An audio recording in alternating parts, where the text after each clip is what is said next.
You remember in a video a while back, can we know his word or something like that? If any man wills to do his will, he shall know the doctrine, whether it is of God or whether it is of a man. Well, to tie that in with this, these guys should have known who the Messiah was, who was standing right in front of them.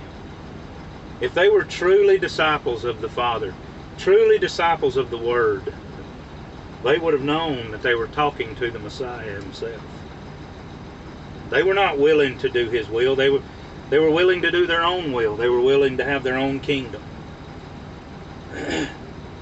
And so they're not with God. They're not with the Son. If they're not with the Son, they're not with the Father. And if they're not with the Father, they're not with the Son.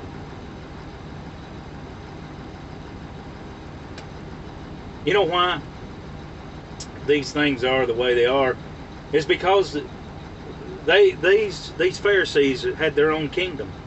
You know, Satan offered Jesus the kingdoms of the world and all the riches of the world.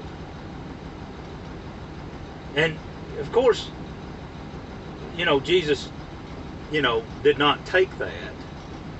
And Jesus said, my kingdom's not of this world. And so you got all these people that are wanting to follow, or they had been following, they've been led astray, but they were following the religious leaders of the day, the Pharisees and the Sadducees, who they assumed these people knew something because they thought they were students of the Word, and so they just believed them blindly. And Jesus came to heal the blind, physically and spiritually, and we'll see that in the next chapter, in chapter 9. We're going to talk about that later. These guys were learned ones, supposedly, according to the people. But the reason they could not see and hear and understand Jesus is because their doctrine was completely and totally flawed. Just completely flawed. Jesus said, if you continue in my word, then you're my disciples. Well, they definitely weren't Jesus' disciples, and they definitely were not the Father's disciples. These Pharisees, they immediately went to talking about their credentials. Specifically, we're talking about their heritage, but I'm just going to put a little supposition in there that I suppose they probably gave more credentials than just their heritage of their father being Abraham. But they probably talked about their diplomas. I can just hear it in people's voices today. I mean, well, who is this guy who thinks he knows something?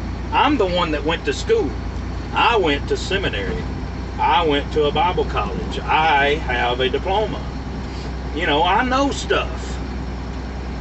But their doctrine was flawed because they were only recognizing their own group, their own way of thinking. They could not see Jesus for who he was. They wouldn't listen.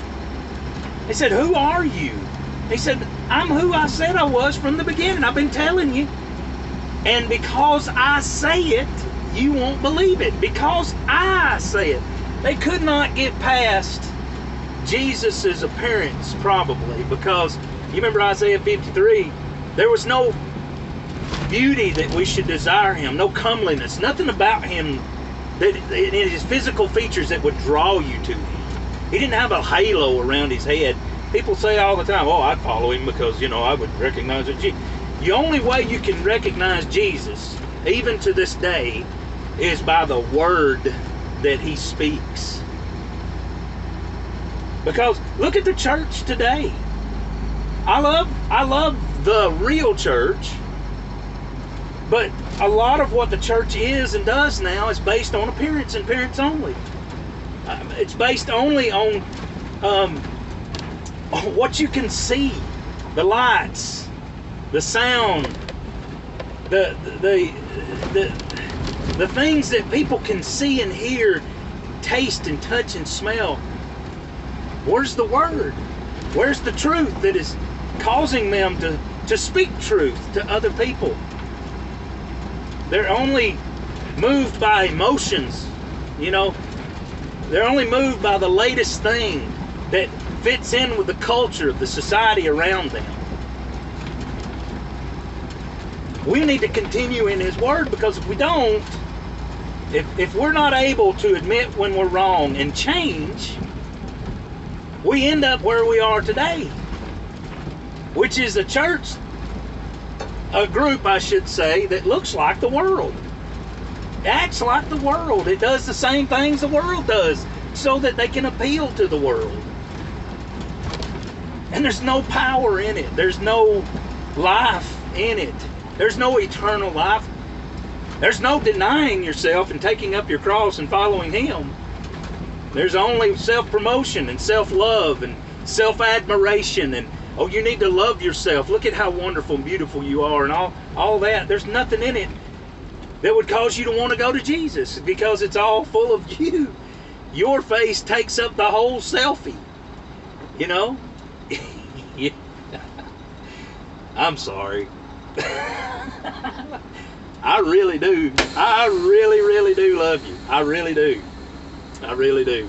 I'm going to have to continue in another video.